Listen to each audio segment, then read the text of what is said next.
like to give a special thanks to our sponsor of this session, Our Lady of the Lake. Also, a special thank you to the Resilient Cities and Jeff Hebert with New Orleans and Teresa O'Donnell with Dallas, because simultaneously to the Smart Growth Summit, you'll notice in your agendas there's a resiliency workshop occurring, and this is where cities are and especially New Orleans is sharing all the great work that they've done assisting communities and thinking through resiliency. And so I urge any of you to step into one of those sessions. There's been a lot of activity there. Resilience, the term, it's something that pops up everywhere. It derives from the Latin resilire, meaning to bounce back in the physical sense, like a tree in the wind.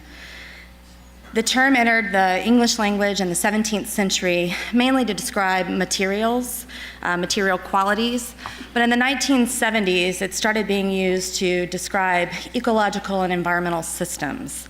And then now the term has been expanded to describe communities and cities' capacity to withstand and recover from disasters. But today we're going to be talking about resiliency as it relates to cities, city resiliency.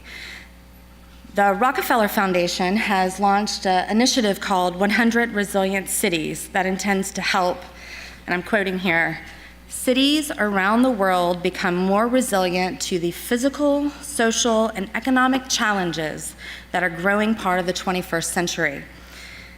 The 100 Resilient Cities approach is innovative in several ways. One, it locates the notion of resilience as much in the population as in the infrastructure or the governance. So to put that simply, people and families who have more assets, better health, deeper social networks will be able to bounce back quicker. Well, that may not come as any surprise to you all, but what's novel is their approach to designing resilience programs around trying to improve those specific factors. Another piece of what I find very fascinating is locating resilience at the urban level, which is, let's say, at the hallmark, this is the beginning of this discussion, vulnerability to both acute shocks and societal stresses, chronic societal stresses such as poverty, Black, poor education, design, and so forth. They involve the confluence of many factors, and the convergence of all of those factors tend to be at the city level. And so the solutions to these challenges also are at the scale of the city. And this is the first time that globally we're having this discussion at a city level. And the third really innovative piece to what the 100 Resilient Cities group is doing is they're having this on a global scale, a global discussion. Their participants are on every continent, have different economies, demographics, cultural exchanges, you name it. But they're bringing everyone together to form solutions around different worldviews.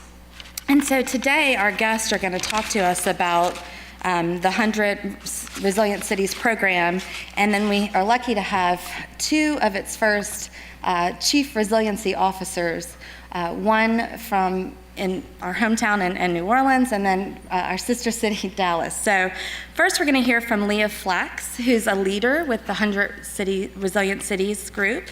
She's an urban planner, and before joining 100 Resilient Cities, she had top-level positions in the United States Department of Transportation, top engineering firms, the City of New York. I won't go into all the accolades of these three individuals because it would take an enormous amount of time, but very excited to have you here. Then we're going to hear a little bit from Teresa O'Donnell, who has been the planning director and served in numerous capacities at the City of Dallas for the past 30 years. And she just recently became the city's first chief resiliency officer. And then we'll hear from Jeff Hebert, who not only serves as the chief resiliency officer for New Orleans, but he's also head of NORA, the New Orleans Redevelopment Authority in New Orleans.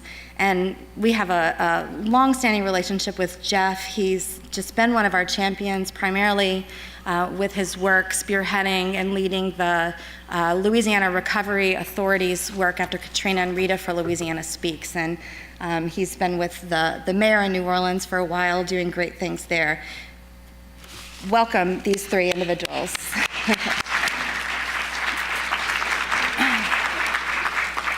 We're also going to make this panel a little bit more of a discussion, and so everyone will speak briefly, and then we'll open it up for questions amongst us and then to you all. So with that, we're going to hand it over to Leah first. Thank you. I'm Leah Flax. I am with 100 Resilient Cities. We are a project pioneered by the Rockefeller Foundation. And thanks so much for the introduction, Camille. I want to start off just by telling everybody a little bit more about what our project is, why the Rockefeller Foundation decided to make this investment in urban resilience, and unpack a little bit how we define urban resilience. So, as Camille mentioned, our program is innovative and in three ways. It's about resilience, which is sort of a new topic. It's very focused in the urban space. And lastly, it's global.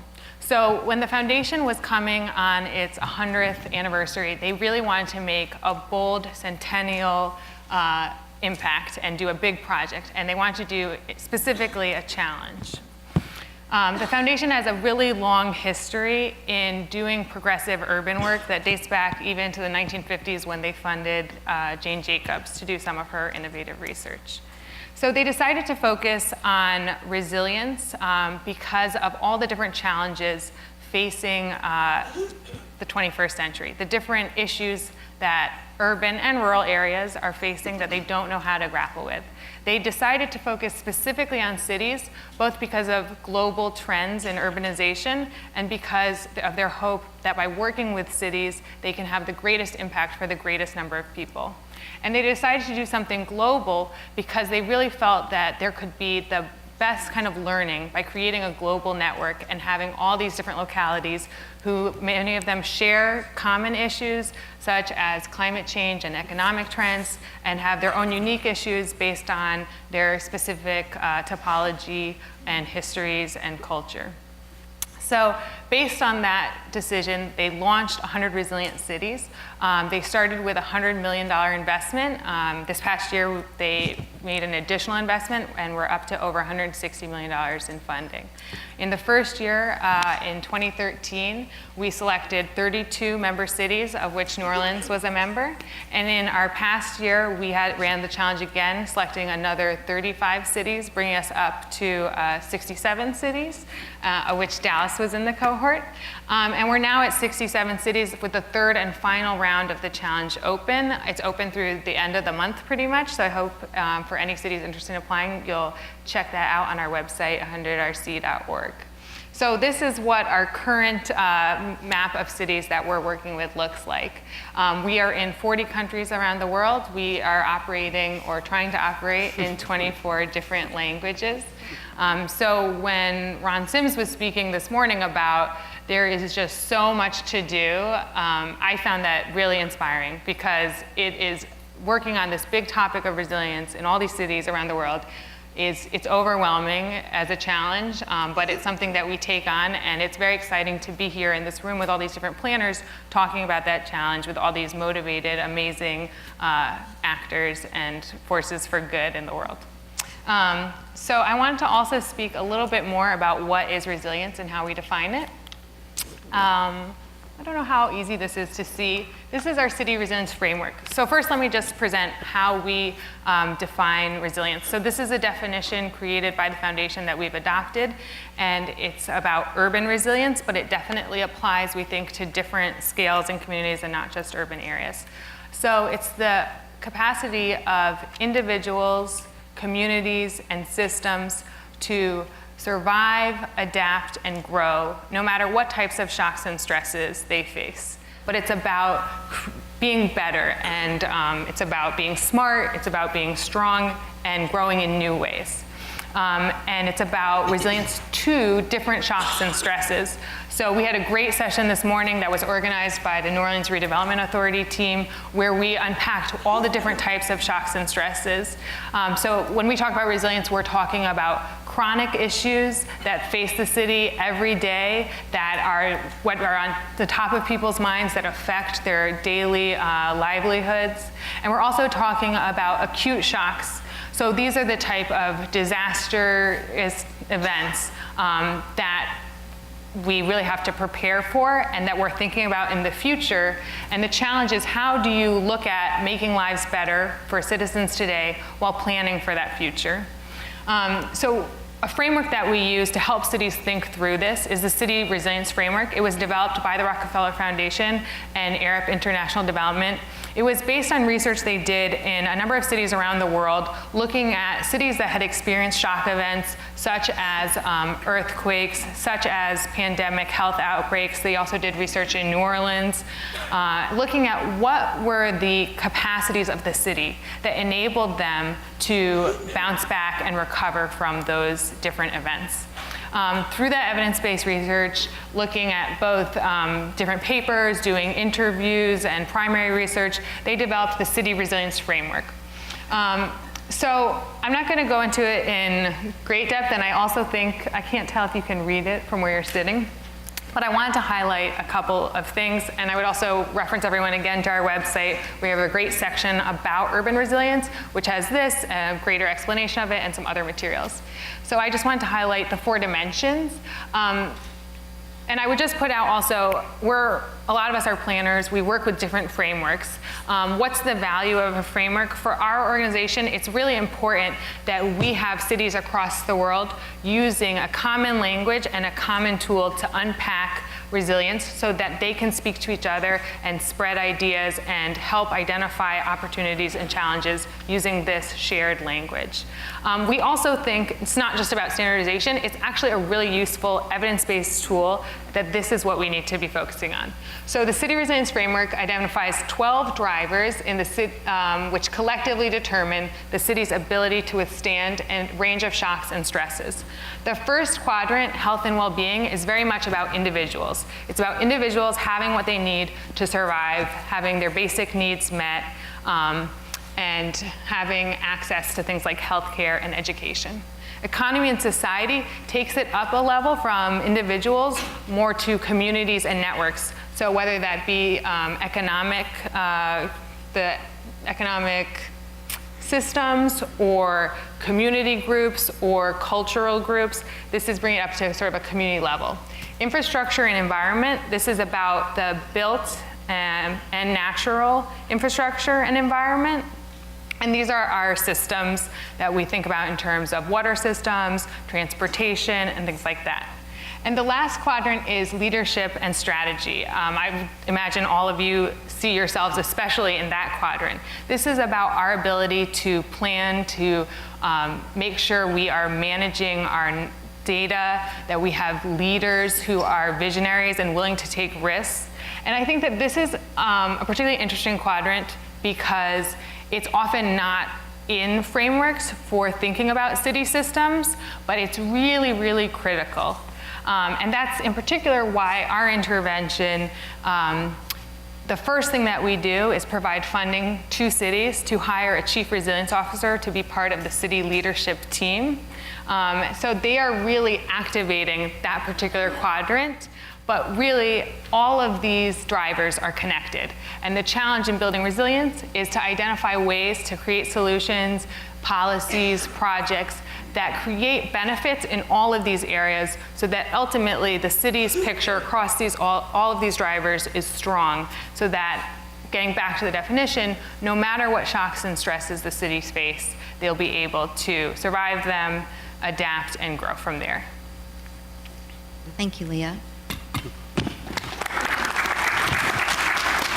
We're going to move now to Teresa, who's going to give some brief remarks and then hand to Jeff, and then we'll open it up for discussion. Thank you. The City of Dallas, as Leah said, has just come into the program, so I've been leaning on Jeff, my friend, to teach me, and I grabbed him a little earlier and said, I need advice, I need help. And he's always been very gracious and willing to help me. But we came into the program last year, but we just officially started about a month ago. And I just took over this role on October 1st. Dallas is very fortunate to be part of the program. It's a remarkable program. I think everybody in Louisiana is kind of familiar with Dallas. Dallas is the core city in the North Texas Metroplex, and there are about 215 cities in and around Dallas and Fort Worth. Dallas is the largest city. The Metroplex has, depending on whose numbers you look at, between 6 and 7 million people, and Dallas is about 1.2 million. It's the 4th largest metro economy in the United States and the 17th largest metro economy in the world. And like Leah says, cities are where things are being done these days. We all know what's happened at the federal level. And in the state of Texas, the state government is fairly weak.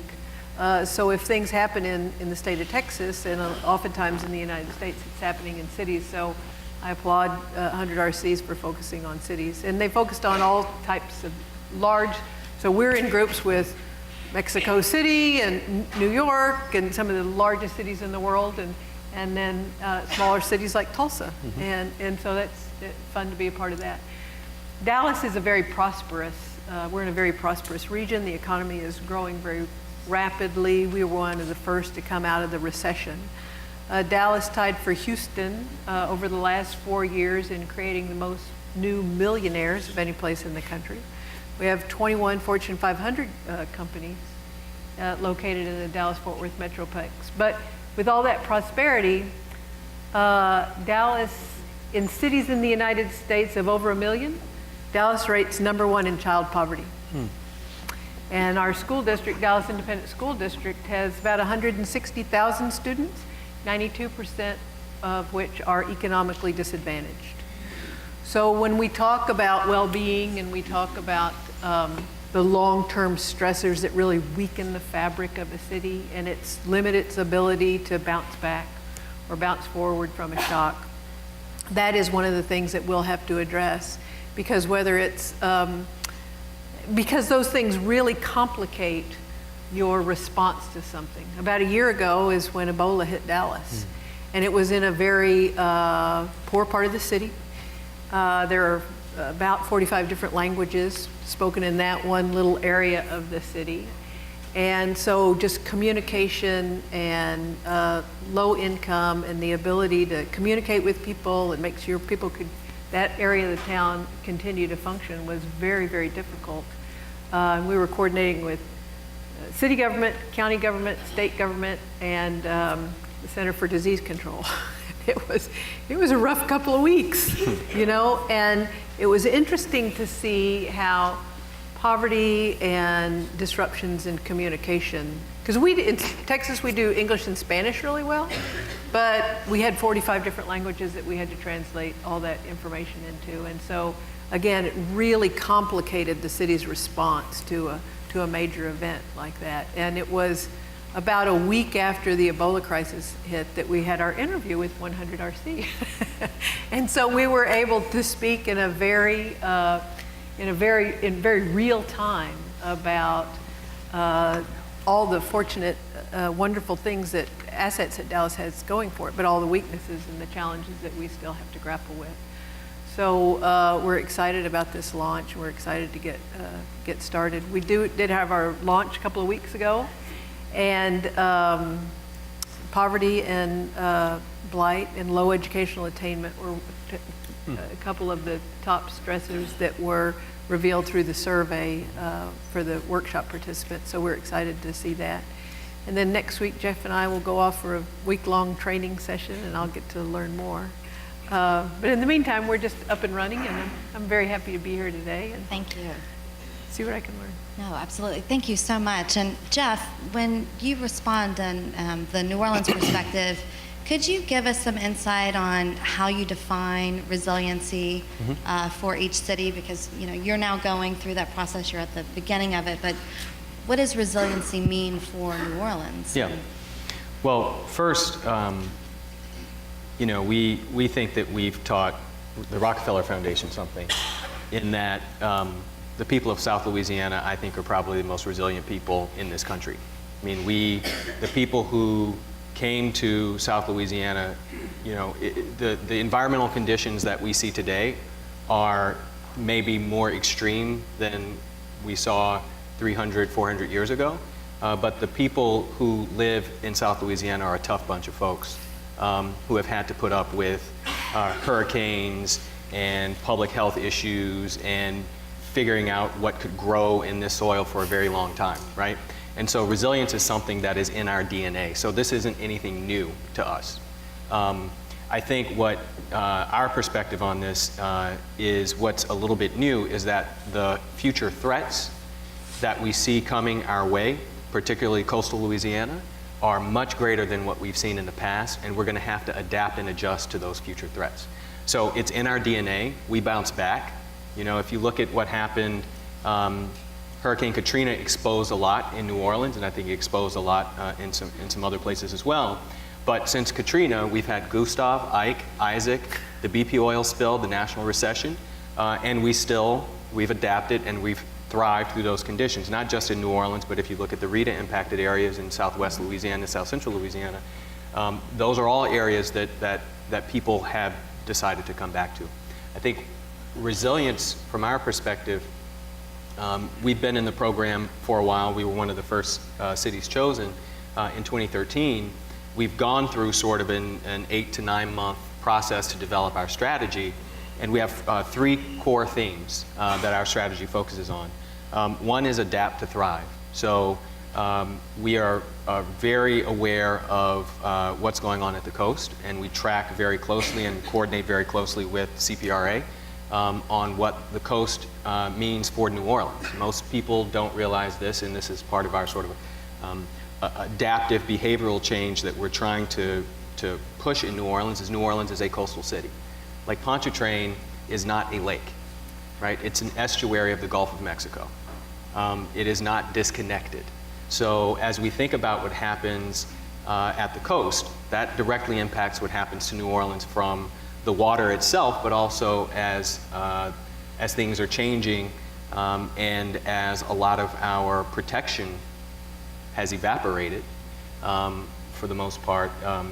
It makes New Orleans as a city more vulnerable to issues that used to just be coastal issues. So that's one of our issues. How do we adapt New Orleans to thrive in the next 3 centuries and adapting to the conditions that we know we can see because we can now project those things. The second is connect to opportunity. Very similar to what Teresa's comments are about Dallas and not shocking to anybody in this room. New Orleans has a huge disconnection between the haves and the have-nots, and how do we continue to close that gap through education, through transportation, through all these other things. I mean, we will not be able to thrive as a resilient city in the current social condition that we have. And then the third piece is transforming city systems.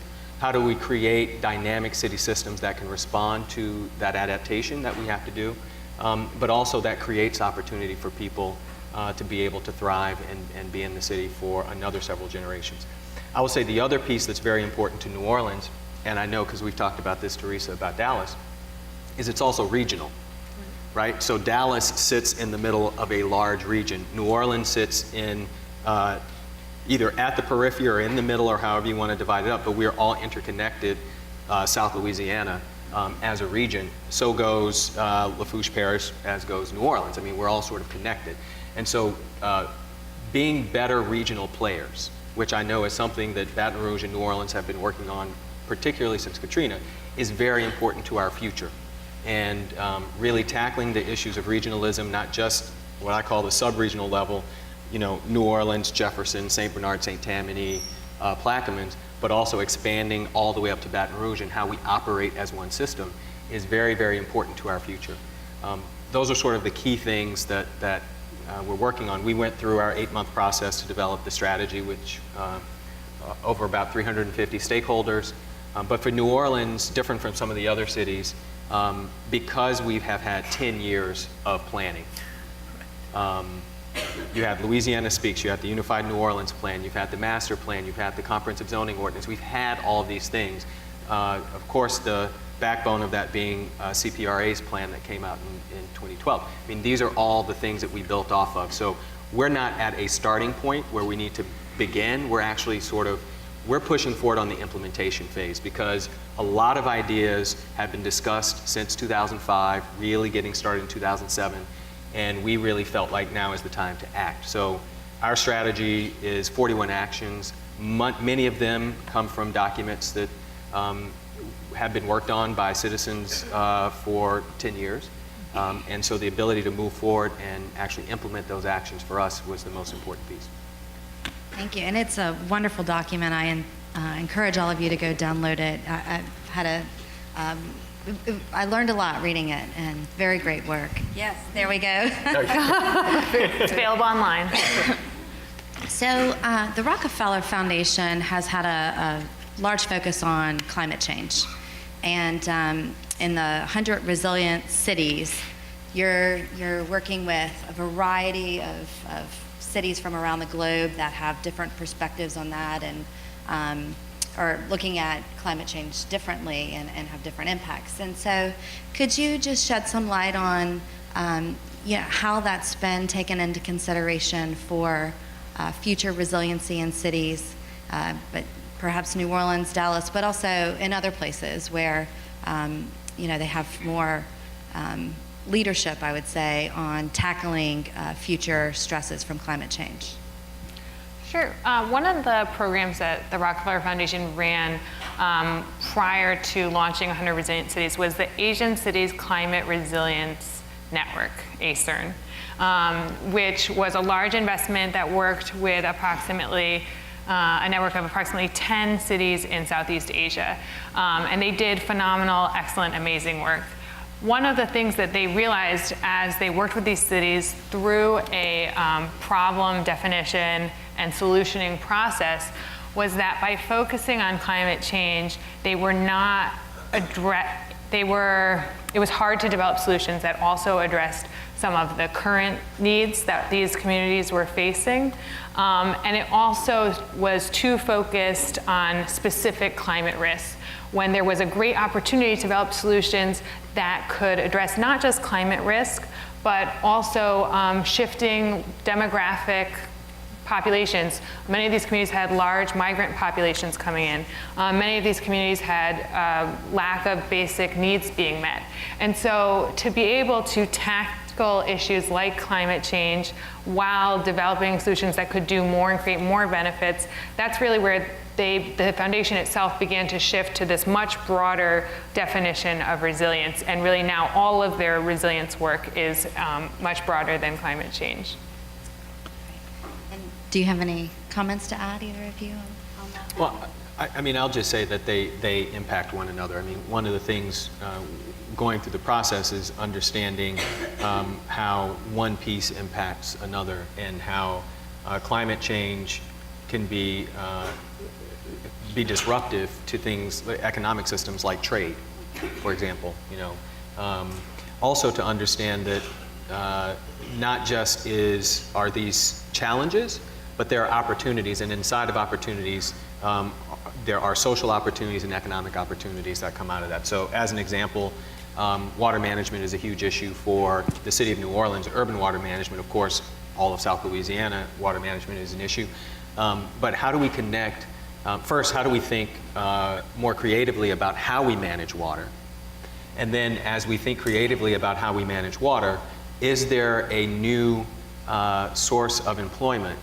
How do we create the jobs that will support this new idea of managing water? And then how do we connect those people who need the jobs to the training that they need so they can enter those professions? I mean, that is sort of the holistic look at how do we maybe enter at one point, which is water management, but also at the other benefits of training, education, lifting people out of poverty, and thereby improving quality of life overall. I mean, that really is the secret sauce, right, of how we need to start thinking about these things. We need to create opportunity for people while also solving some of our most pressing issues.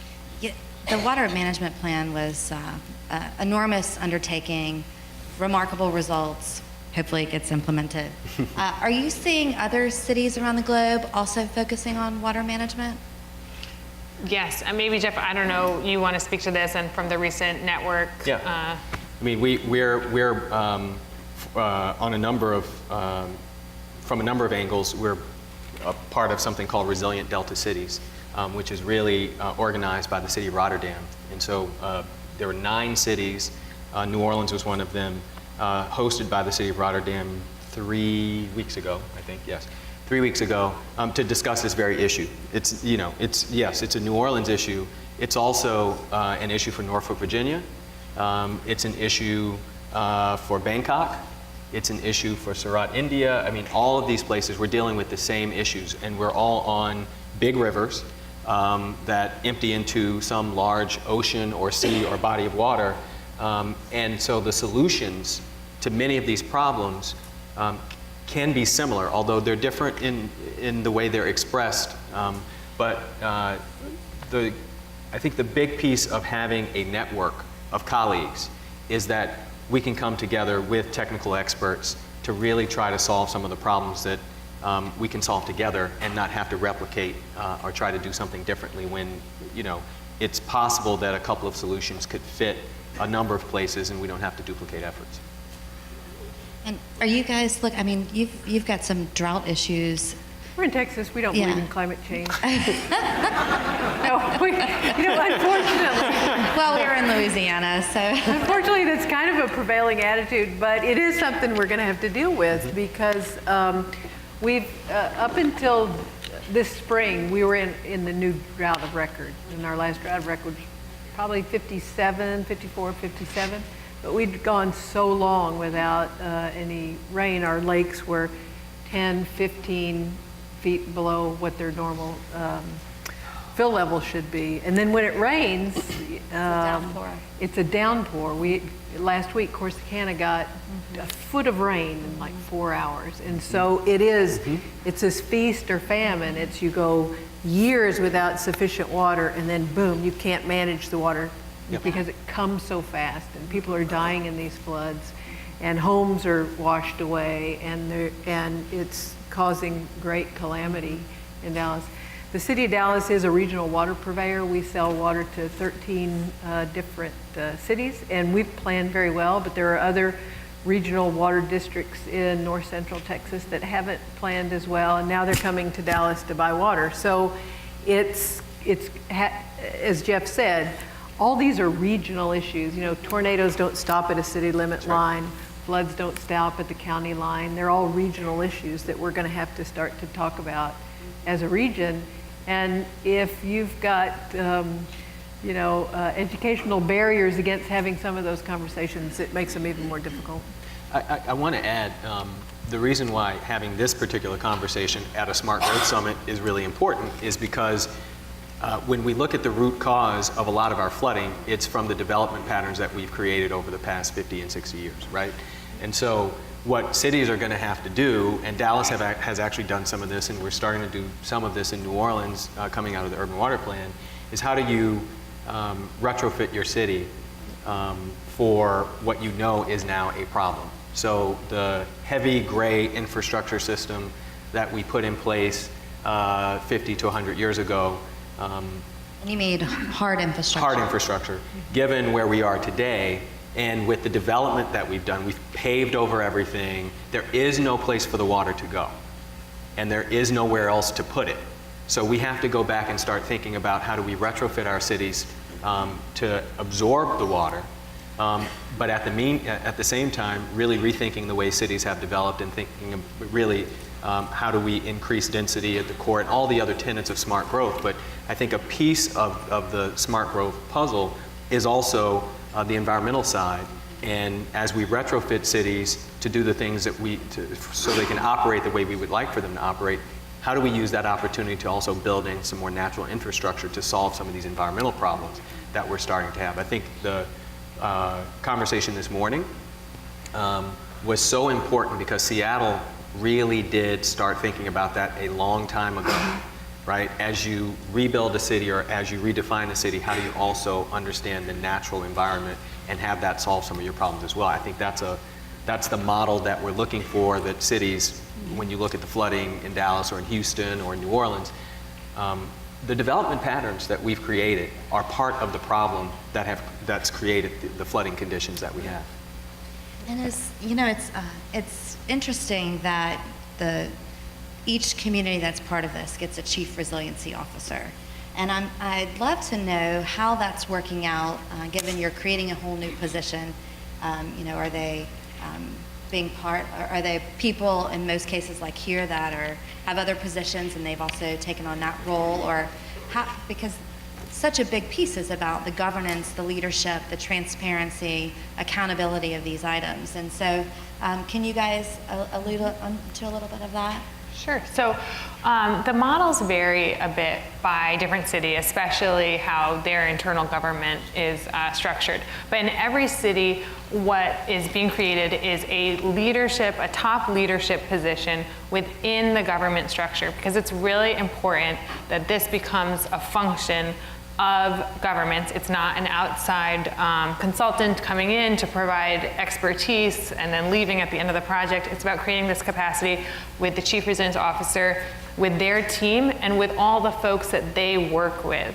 In many cases, we have folks who are currently working with the city and maybe they're transitioning into a different role or title. In some cases, we have cities recruiting for brand new folks. So they do an open search. They really want to get a new perspective. There may be politics are such that they really need to sort of have a fresh start with this person. And we've seen a lot of success, for example, in Melbourne, Australia, where their municipality is made up of 30 individual municipalities. And so creating a new position, drawing from only one of them would have been untenable, but bringing in somebody new to create this new capacity that didn't exist for coordination has been very successful for them. And I don't know if you want to speak at all about what works in your cities. I'll say that the ability to have some understanding of what had been done over the past 10 years in New Orleans and in Louisiana post-Katrina, I think it was important for New Orleans, and to have some continuity with that was important. Like I said, we weren't starting from scratch, right? And so that was important for us in order to carry out the work and move this sort of to a next step. I mean, when the Katrina 10th anniversary occurred, that was sort of a pivot from us from recovery to resilience. So learning from the past, but then sort of figuring out what our future holds and then sort of benchmarking that to move the city forward. That was important for New Orleans, and sort of is very different from Toby's case in Melbourne. But that was what was important for us. And I would say that probably, Teresa, your long engagement with the city of Dallas, it's very similar as well, understanding the planning that has been done and all the amazing things that you did, in your previous career with the city. Well, I think Jeff and I are both planners. We have educational backgrounds and training as planners, and of the few CROs that I've met, they seem to either be planners or emergency management specialists. And I think, just for myself, I think planning gives you this cross-cutting perspective, because you're used to negotiating between Public Works and the Fire Department, the Planning Department, and the Planning and Zoning Commission and the Board of Adjustment. And so you're used to working with a diverse set of stakeholders. You're really in that governance and, kind of servant leader position a lot of times, and you're very often mediating between other departments. And you might be the only person in the whole organization, other than in the manager's office, that really sees a broader picture and can identify these areas of intersection and where you might be able to capitalize on something else that's already going on. And this morning, Jeff was given this brilliant example of a detention structure that was built with a detention structure and then some underground parking and then a deck over park. Well, that's something that a planning director would be aware of and say, hey, we're already going to do this parking structure. Why don't we enhance it with these other components? So I think it really puts people with our skill set and our experience in a great position to be able to really springboard some of the opportunities. I think you touched on what's really important, whether it's a new person or an existing person, that the position be located in a way where they're going to have that transversal vision and line of sight on what's happening within the city and not siloed within one department. And that's sort of what's most important, I would say. So there are a lot of communities represented here today. Is there some place to go to where you can get a guide that tells you how to define resiliency for your place and what steps to take? Is that in the works, or? Well, the good news is our website is a great resource for information about resilience, for really interesting case examples.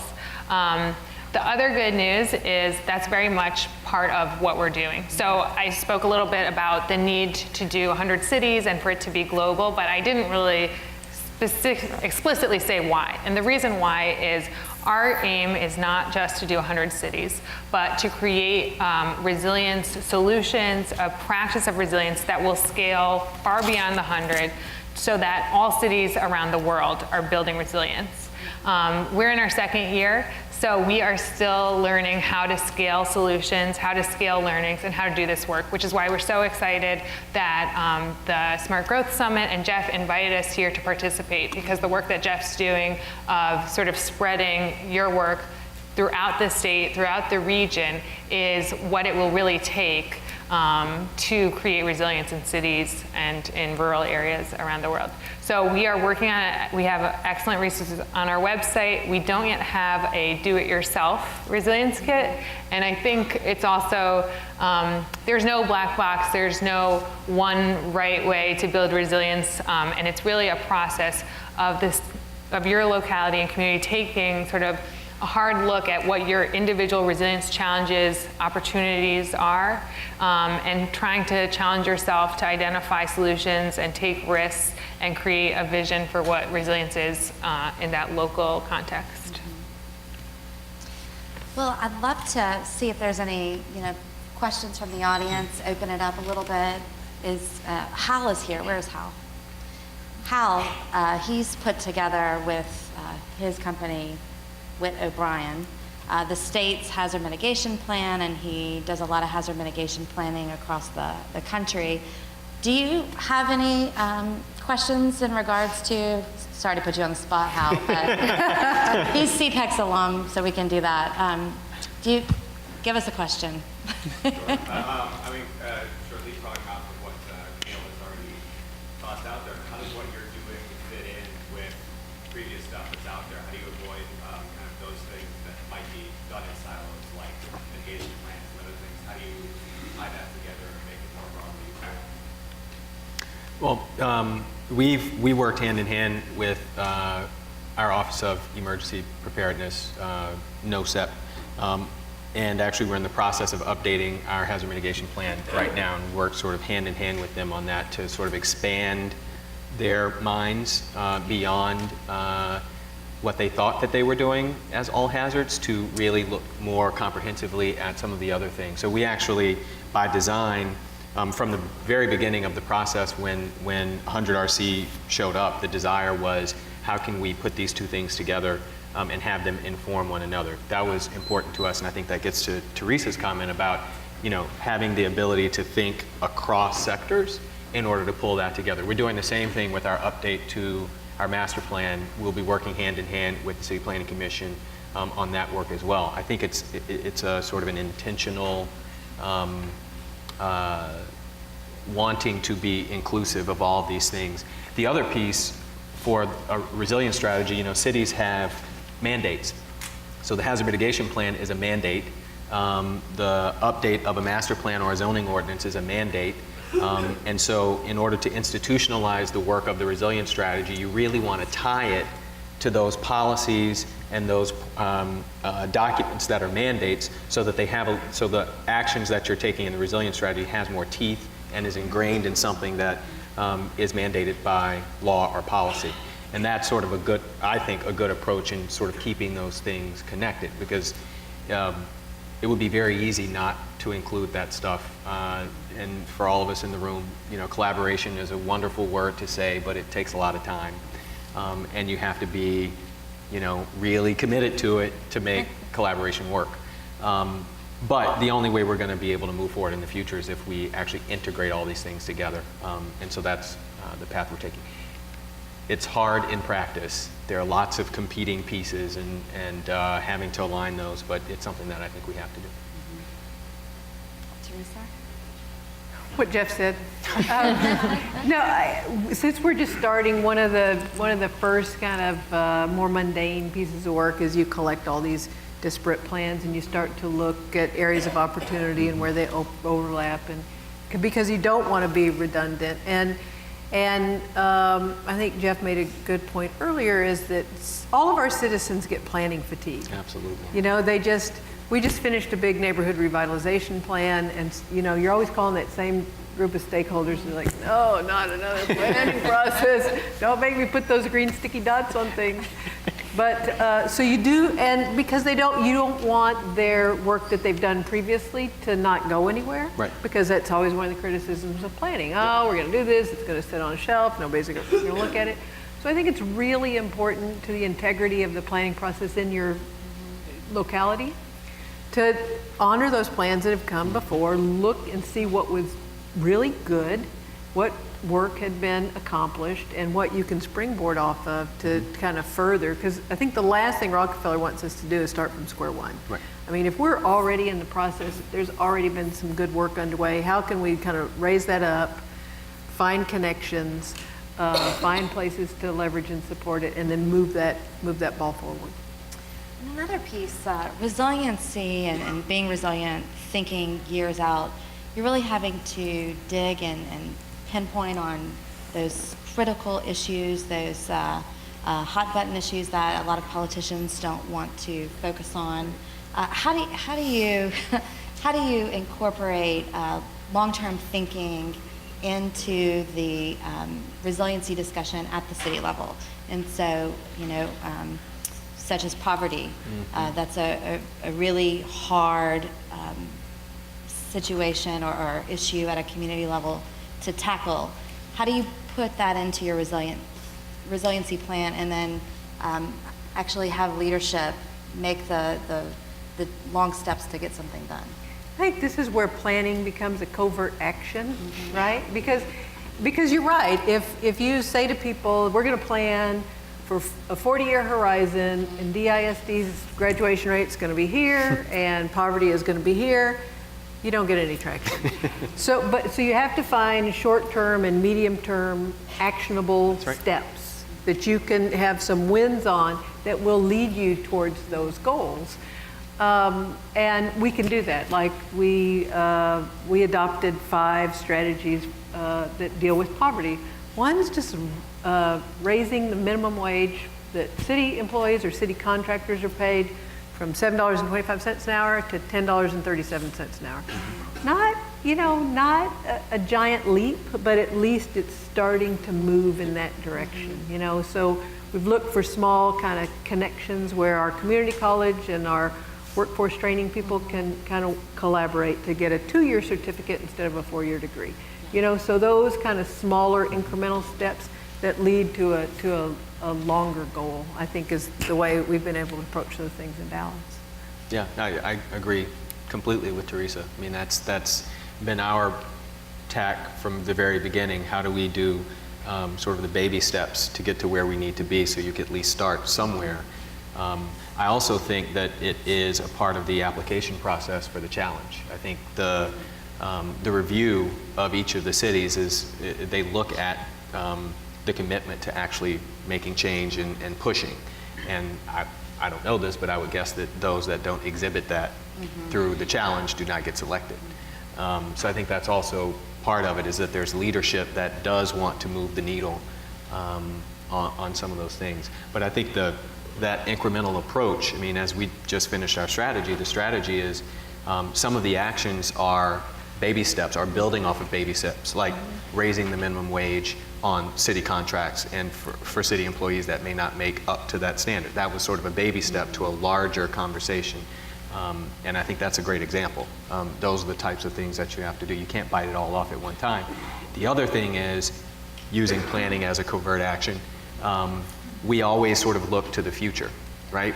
And our strategy, and when Teresa finishes hers, it's not based on a political cycle, because you cannot possibly make change in a political cycle. It has to go beyond a political cycle, but the baby steps that get you there may go with one cycle or another, but it leads you to sort of a longer term view of what you have to do. Any other questions? Here? I was curious in terms of implementing the water resiliency plan in New Orleans. We talked about the opportunity there to do some training for new jobs that may be created. And I was just curious as to what types of jobs. Do you have information on that yet as to what kind of training or new jobs would be created? Yeah, I mean, the first thing that immediately sticks out is, of course, there's the construction side, and there's new types of construction for green infrastructure that's different from the normal just laying of a pipe or that kind of thing. And there's training for that to be able to know, or there needs to be training for that so people can know what they're doing. There's also the operations and maintenance side. So once you build the infrastructure, who's going to maintain it over the course of its life cycle? So to begin that, another baby step is the Sewage and Water Board of New Orleans has partnered with Delgado Community College to do training for water work. And that's sort of a transition. The other thing is that we're blessed in Louisiana with people who have been in the industrial sector for a long time. There's actually some of those jobs, particularly at chemical plants and those sorts of things, if you want to transition, there's not that hard of a transition from the petroleum economy to the water economy, particularly on the mechanical side. So those are some of the ways to try to think about that. I think for us, creatively financing projects and connecting that creative finance to funding for training, and those opportunities are going to be important, not just for New Orleans, but, and I know GNO Inc. and other organizations are working on this, but throughout the entire state, as we look at training for all of the jobs that are going to be created by coastal restoration and all of those other things that are going to be important for our citizens. The other piece to that is that that's what we could help lead the world in. That is something unique to us that we can lead the world in and be an economic growth strategy for this state. It's something that we're uniquely positioned for, but we won't position ourselves for it if we don't take the right opportunities and start the training and everything else, and we'll just be, passed over by someone else. Jeanette? I'm not planting, I swear. I have a question for Leah. What is the Rockefeller Foundation's time frame for this work? And then generally, I'm wondering, how do you measure the success of it? So we are selecting our third round, and they will be announced. The competition will close in November. They'll be announced around April, and then they'll be through the program towards the end of 2019. So that's sort of our timeline for working with these three cohorts, these 100 resilient cities. In terms of how do we measure success, we have an interesting theory of change and monitoring and evaluation framework that's very much focused on not how many cities did we work with, but what are the outcomes that we're trying to seek within cities. So we have different pathways that we're looking at. We're looking to see that projects are actually getting implemented in the cities and that resilience is actually being built. It's very hard to measure how a city progresses across that city resilience framework just because of different issues like scales of projects, the time when you would expect to see the impact, but we're looking to see that actual solutions are getting implemented within cities. We're looking to see how the knowledge of resilience is growing within member cities, so spreading out from the CRO's office into different departments, to different city leaders, community leaders, and then outside of member cities, seeing how it grows regionally and globally. We're also looking, we didn't really discuss our platform of partners who provide different technical solutions to our member cities. So we work with a curated group of platform partners, but that's in an effort to catalyze the market, to create solutions. So by having them work with our member cities, that they will be able to really understand how they can make one solution that they have work with a diversity of cities, and then begin to provide those solutions to cities outside the member city network, and create solutions that aren't there yet, to look at the demand, to see what cities need, and innovate and create new solutions. So that sort of generation of new services is another thing we're measuring. And we're also looking to see how member cities learn from each other through the network, and how effective that is in cities being able to scale solutions that they're already implementing. Yeah, Naomi? I wanted to know, are there emerging trends that you're seeing from the first cohort in terms of the plans that are being developed among the first cohort of cities? And then this follow-up is kind of following up on what you were saying. What is the implementation? Like how, I mean, we all know that's the crux, right? So how, I mean, maybe Jeff can speak to it, is that either supported or going to play out? You want to take the first bit? Okay, so I'll take the first one in terms of, when I hear that question, what I hear is the extent to which we are sort of looking across the cities and aggregating the demand. What are the issues? What do cities need and want? And how, to what extent can we draw themes and identify trends there? So we do that even from the data that we collect from cities who apply, understanding why they're motivated to pursue resilience, what challenges they face. And a big trend that we see in that, for instance, is water. That's actually a huge need. It's something we're doing a lot of work around. And then we do it at every stage. So as cities develop their preliminary resilience assessment, we look at what issues they're focusing on, and we work with our platform partners to help them orient towards those issues. To date, we only have 3 published and fully released strategies, but that's another opportunity in a much more public way, where cities are communicating to the market, to other partners within their city, what it is that they want to work on. And that can become somewhat of a magnet for funding and for resources, and to orient folks around getting that work done. So in those ways, we are hoping to sort of aggregate, look at trends, and identify what resilience means on a global scale. Yeah, on the implementation side, I mean, that's where the rubber meets the road, right? And so what we've been doing, so we've released our strategy on August 25th, and we've been working on really trying to understand best practices elsewhere for implementation of sort of, I would say, large scale, but multi-sectoral programming, right? And particularly programming that you don't have direct control over, right? So the whole idea of this is, I think the quote is an orchestra of or a conductor of a very disparate orchestra, right? And each has their own portfolio and what they're supposed to do, and we're supposed to sort of align that and try to move it forward.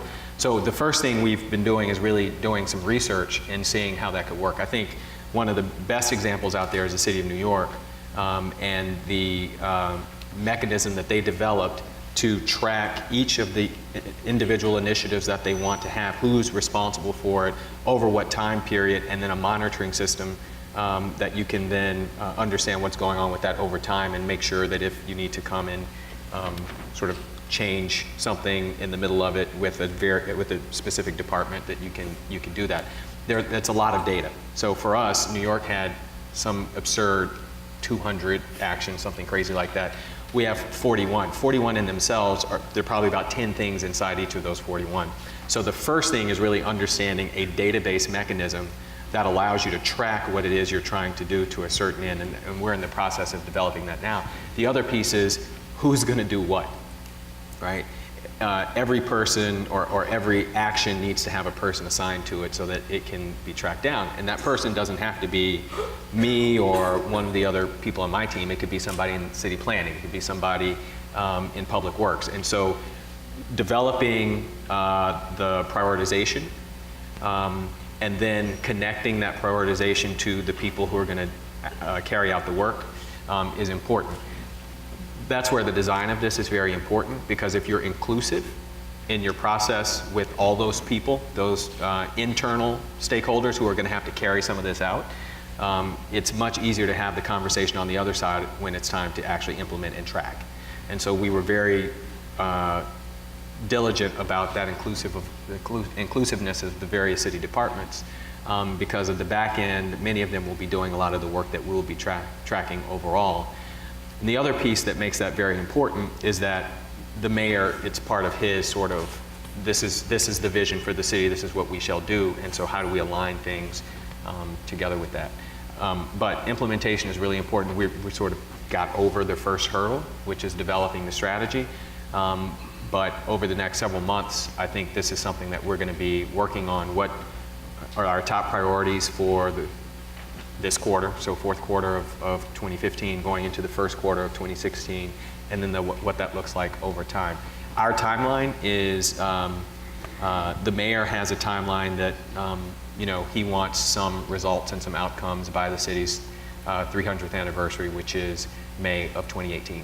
So we're tracking to May of 2018 to understand what we can get accomplished by that point. And from a planning background, so how is this treated differently than a comprehensive plan? And what do you think the trends are going to be in the future for resilience in the planning profession? Our comprehensive plan, we don't have state-mandated planning in Texas, so don't either. Yeah, we don't either. You don't? Okay. So if you want to have one, you can have one. Ours was always very land use heavy, you know, and I think this is going to have many more dimensions and a lot more depth than just the land use plan. And in response to the last question about, I think. For me, I haven't done it yet, and Jeff might tell me that I'm wrong, is I think I'm going to measure the success of this plan on the plan's ability to develop a constituency. Because I think what Jeff said is really true, that these plans have to outlive the political cycle and one mayor or the next mayor.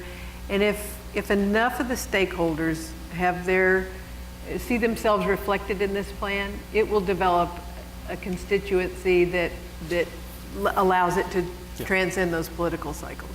We just finished a plan called, what do we call it, John? Neighborhood Plus.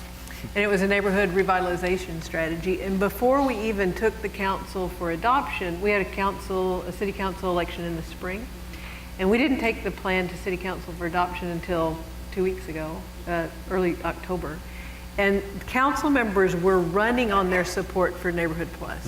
And it hadn't even been presented, the final draft hadn't even been presented to the council. So it had kind of taken on these kind of mythic proportions, and people were, campaigning that they were behind this plan. And to me, as a planner, it doesn't get much better than that, because then you're not the only one championing the plan. You're not the only one responsible, holding people accountable, making sure elected officials or other service providers actually do what they say they're going to do, that there's some integrity in that plan because of the people that were involved in the creation of it, and that they really are dedicated and committed to it.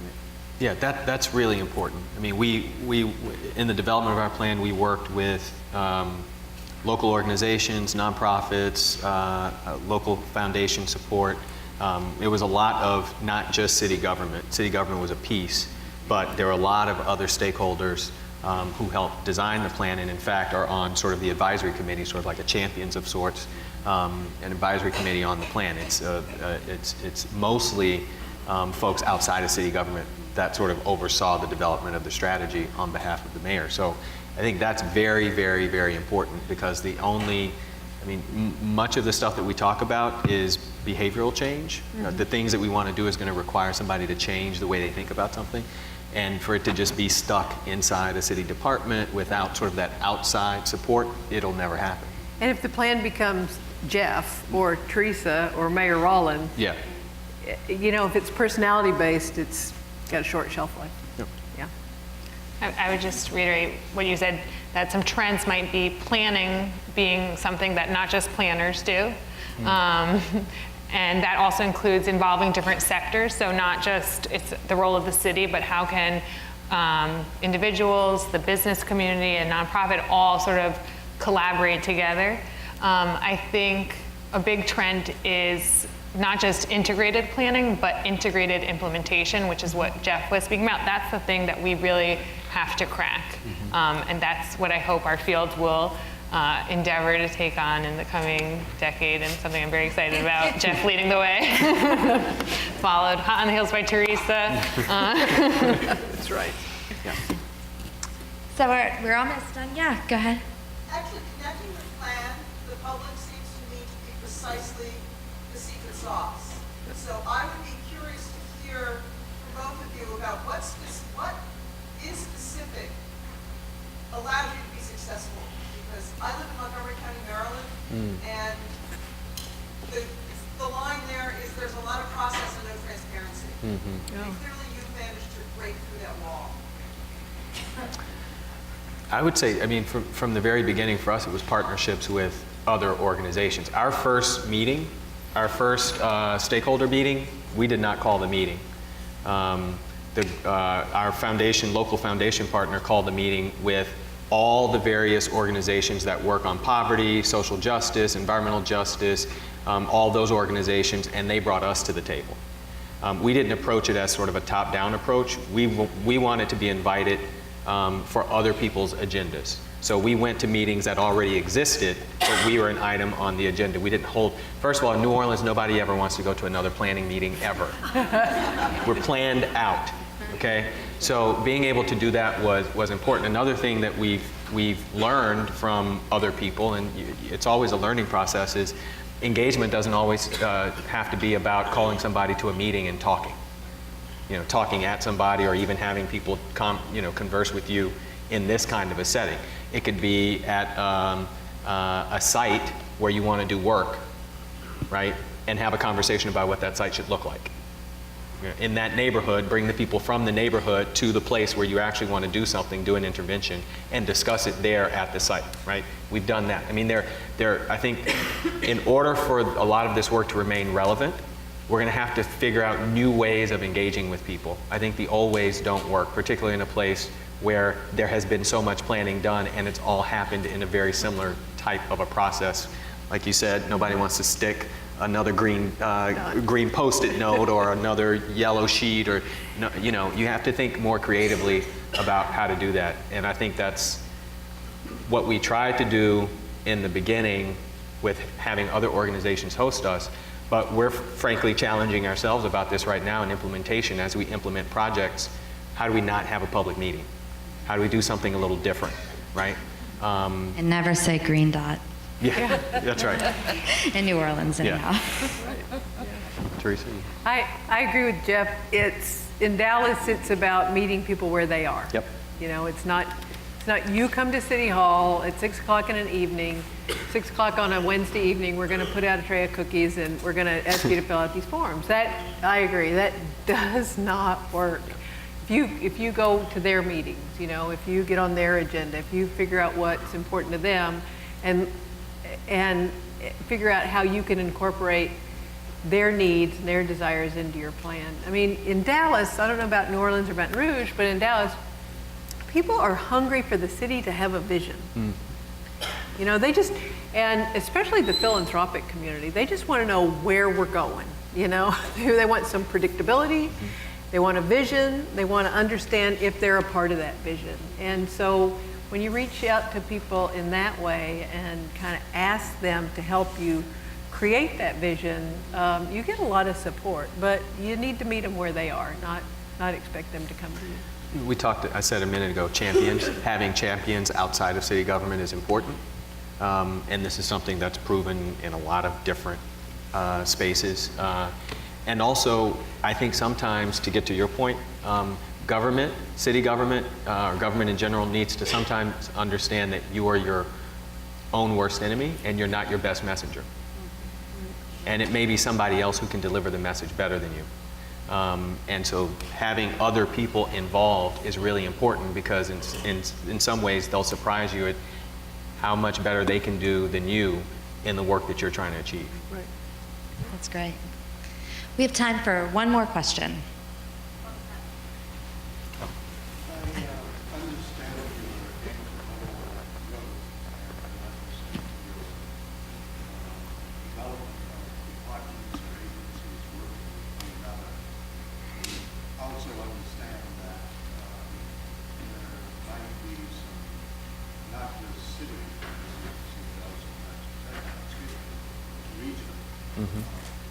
with that in mind, presuming that, is the idea of impact on other sections being considered a part of this?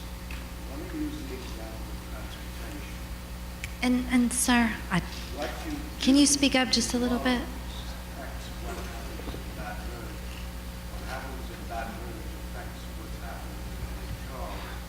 What happens in Lake Charles affects what's happening in Houston. If you go in the opposite direction, it also affects what's happening in Mobile. The spider web then grows towards Jackson.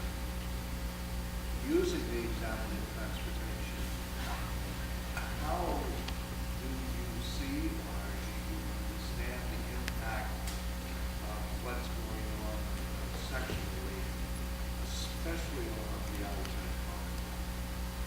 Yeah, I mean, that is. Do you want to repeat that or you want me to? Oh. Just the end. The question is about, are we understanding and really, I guess, behind that, modeling the impacts, particularly on transportation, when you look at the connection between places, so Baton Rouge and New Orleans and Lake Charles to Houston, and then the other direction to Mobile and otherwise, and sort of the interconnectedness of those places. And that's exactly, it is something that we've thought about, we've modeled, we understand all of the data behind it, but the politics of regional cooperation is very, very, very hard. It's very difficult in Louisiana. There are people who have been working very hard on this, particularly between Baton Rouge and New Orleans and the super region concept and that sort of thing. But transportation is a good example. I mean, besides political reasons, there is no reason why there shouldn't be a regional transit system that serves between Baton Rouge and New Orleans and everywhere in between. It just doesn't, and over, right? It makes no sense. Unfortunately, the politics, people have been working on this for 10 years, 15 years. The politics has gotten in the way of what I think the people of these communities understand they actually need.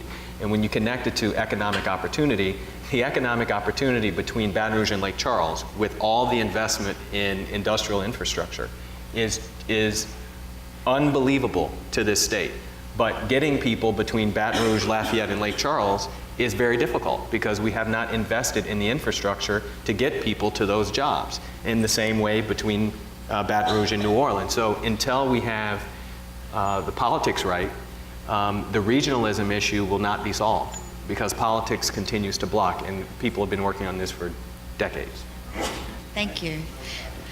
And thank you all so much. We have to conclude now. Any further discussions or questions of clarification, these guys will be over here in a little while, and they also are having a concurrent resiliency workshop occurring throughout the rest of the day, and so you can see them, right? Is that right after this? Yeah, okay. So please welcome or thank all of our guests. Thank you so much.